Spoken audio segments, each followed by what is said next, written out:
Blobfish Games? No, not you. Blobfish Games, the developer, who single-handedly created classics like Brotato, Space Gladiators, and Lost Potato, amazing games that I want to review. This is the beginning of a new series called From the Start, where we go through every single game a developer has released and hopefully see some sort of improvement as we go along.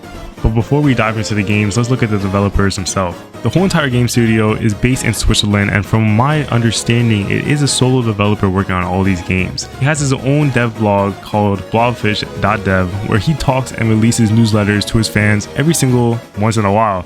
It's not consistent as you would expect it to be, but he does give his ideas for any opinions that he has. His most prominent one, which I think is a great read, and if you're watching this video and are an upcoming game developer, is 68 Game Dev Ideas, where he goes through his journey as a game developer and gives all the tips and knowledge that he has to new upcoming game developers. Now that you know him as well as I do, let's get straight into his first game, Lost Potato, which truly emulates first game energy. It's a really small scope game, really simplistic, but it builds upon some key aspects that he carries into other games. His art style is the most prominent one. It's really the selling point for this game for me, because the other parts of the game are a little bit lackluster. Now let's explain the baseline of this game. It's a simple gameplay loop of you destroy all the enemies on the board, which completes the level. Once you complete the level, you get to choose between 2 upgrades for your character, and then you do it over and again until you get to the artificial number of 36, which is the winning level of the game. There's no you won, there's no reward for you, it's just you won, you got to level 36, congratulations, 3-star on your character.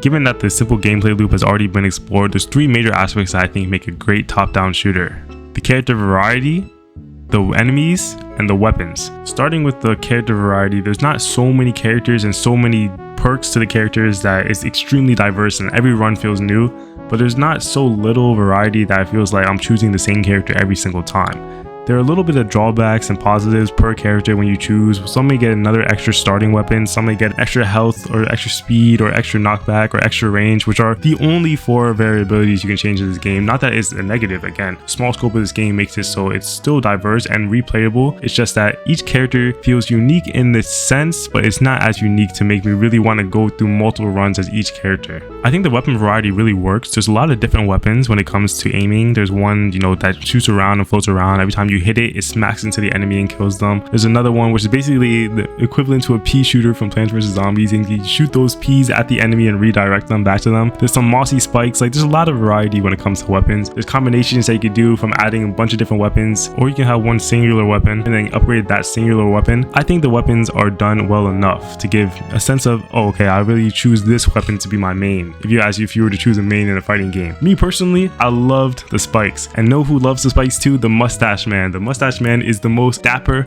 looking fellow in the game, the best looking fellow in the game, and I think the weapons do a really good job. It's good enough and has a good playstyle, and I feel really excited when I get a good synergy going, or I have a bunch of spikes filling the arena and I have my weapons combinations working well for me, and I feel that this could be the run. It's a good solid mechanic, and it's not boring. It's not like all the weapons are the same, and each weapon is very diverse and unique, which I'll give is a huge upside. And the last thing we're going to look at would just be the enemy designs. The enemy designs are simple, but they work. There's one old guy who shits on the floor everywhere. I've died to him countless times. He's the most annoying enemy in the fucking game, I swear. The other enemies are used to just kind of distract you. They have different kind of abilities, if you can even give it. One person will just follow you, one person randomly bounces on walls, just plenty of enemy typings. The art style makes the enemies amazing. The game just works. So would I review and give this game a good rating? Not necessarily. It's a very simple game, and for a first game, I think it's amazing. But with Brotato being on this list and being the successor to this game and improving every single aspect of this game by 10-fold and then some, you just gotta be aware of that before buying this game. Is it something that for $1.50, which is what I bought it, I could play more times than just once? No. But on to the next game, Space Gladiators. This is the odd child of Blobfish's gaming category. It's not a top-down shooter. It's not even a roguelite. Okay, it is a roguelike game, This man loves his roguelike games, I swear.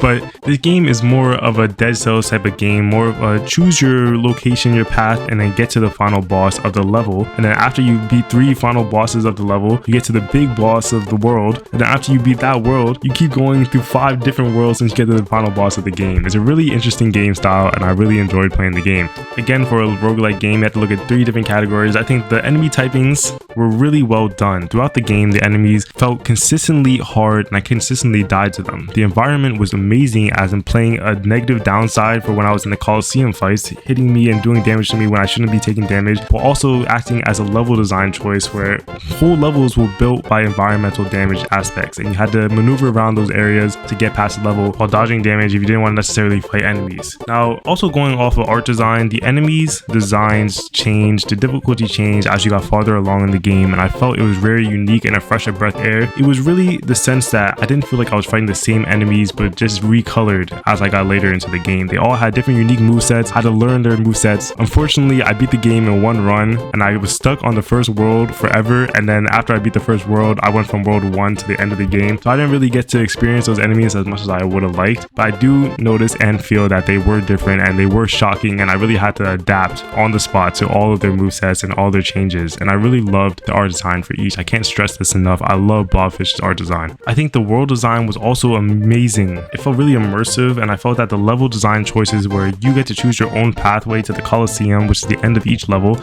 and obviously to the boss after you beat all 3 Coliseums per world. It was very unique in the sense that I didn't really see many games that have your own choose your own pathway. The most prevalent game that I can think of would be Slay of the Spire, where you could choose what kind of path you want to take, but even that doesn't even give it enough justice. It's more of a Binding of Isaac, but once you go into one level, you can't come out and go back to the other room that you just came from. And each level design was very interesting as well too. You have devil rooms, angel rooms, environmental damage rooms, enemy rooms that range from easy to hard depending if you were low. You have sub mini bosses that you could choose to fight, but you didn't have to. You have shop rooms. Like, there's so many different pathways you could take that you really had to plan your route before really going in and locking yourself out of what it could potentially been a better pathway or more optimal run. The last thing I would really look at would be the items and the characters. The reason why I pair these two together is because if you have a particular character, you would need to change the item sets that you have for this character. Now, I never felt that I was underwhelmed by the items. Each item was very unique. You have 4 equipment slots, one for offense, one for defense, one for armor, which will give you armor and maybe a side buff, and then one for a doll, which can change and range from multitudes of buffs and negative drawbacks you can get. Every run felt unique and every character felt interesting enough. As I said again, I only played the game to completion one time, so I didn't really unlock the full set of characters as I was stuck on the first world, and after I beat the first world, I ran all the way to the end. But overall, I really love this game. It's really unique, and for a price of $7.50, I can see myself going back and playing this game, trying multiple different items, trying multiple different characters. I feel intrigued more than I did for Lost Potato, and I think this is a major upgrade from Lost Potato. It is definitely on the more expensive side when it comes to Blobfish Games catalog, but it is definitely the most love-stricken game. They definitely put a lot of care into this game, a lot of time, and it's just so well made. Now, enough said, enough glaze for that game. Would I recommend this to you? Hell yeah. If you got $7.50, you want to spend a good 20-30 hours completing this game to its whole entirety, 100% completing it, I think it's a great buy. Now, the last game that we have to look at would be Brotato, probably the golden child of Blobfish's category.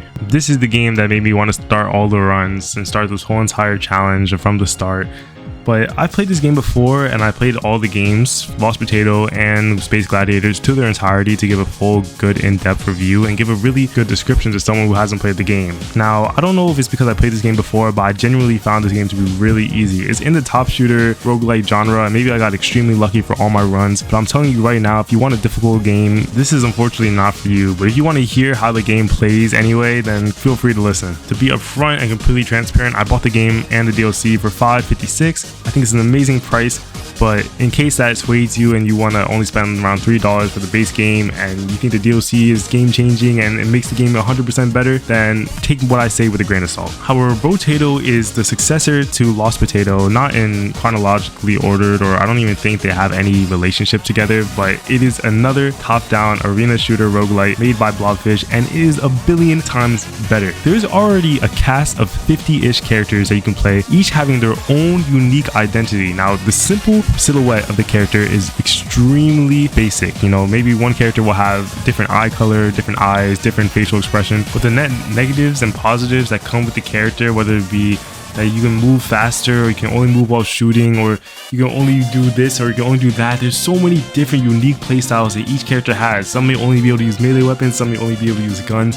It makes every single run with each character feel super unique, which I think is the biggest impact when it comes to making a roguelike game. You want to have uniqueness, you want to have replayability, so I can come back and play the game. I can 100% see myself going back and playing this game, versus if I were to go play back with Lost Potato, there's not much I can do that's different than if I were to play one of the 50,000 characters in Brotato, if that makes sense. That's really where I'm coming from when I said you shouldn't really buy Lost Potato if you really are looking for a game that's a top-down shooter game. Enemy designs in this game are also super well done. The art style, I can't glaze Blobfish enough. I love his art style so much, but the enemy design, we'll look at it as in a sense of gameplay wise, are very different. There are some enemies that are really tanky that you gotta watch out for. There's some enemies that shoot bullets at you that won't really come into your range, so you have to move towards them. Some enemies will charge at you. It forces you to maneuver around enemies, but at the early game stages, if you don't know what you're doing, you don't know what enemies do this, you don't know how much damage you take from here, you don't know even the mini bosses that start coming up as you increase the difficulty, it really can make or break a run, which is the type of chaotic neutral that you need when creating a roguelike game. You want enemies sometimes to just be able to shit on you completely, and then sometimes you want to be so overpowered that these enemies are just nothing. I think it's perfect for the top-down shooter aspect, and to be able to know their patterns and dodge their shit, it's just super well done. Now the last thing we gotta talk about for Brotato would be the items, which I think, again, every roguelike game needs to have good items. The items in this game are perfect. A lot of them stack on certain builds. You can build whatever you want for whatever character. If you like shooting guns, then be my guest. If you want to go head first with a bunch of rocks, then perfect for you. If you would like to get up close and personal and be unarmed, then take that chance. There's so many different builds that you could do that it fits anything you would ever want, and it also curates to the Brotato or the potato, different type of potato that you're playing that run, which is so beautifully done. Would I say this is the perfect game? It might just be. It might just be the perfect game, and I think it's probably one of the better top-down shooters I've ever played. Probably the best top-down shooter. Not that I'm super experienced with top-down shooters or anything, but it's definitely my favorite and most notable game that I've played. So, looking through all three games, I would say this is obviously the most recommended game. This is the 10 out of 10 game from Blobfish's category. This earns the golden potato. This earns every reward it got. It earns all the money it can get. Just give this guy $1 billion.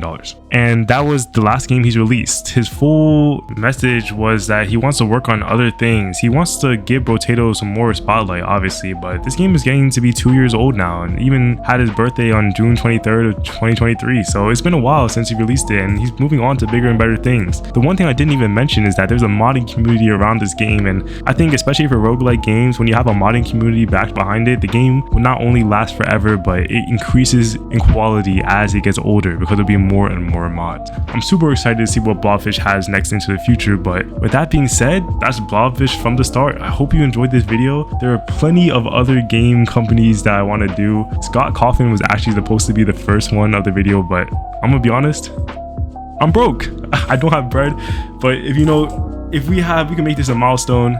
If this gets a good reception from people, I'm down to do so many more games, but I'm gonna stick to really games on sale or free games from developers if possible. Thank you so much for watching. If you like this video, leave a like and subscribe, and yeah, I'll catch y'all later.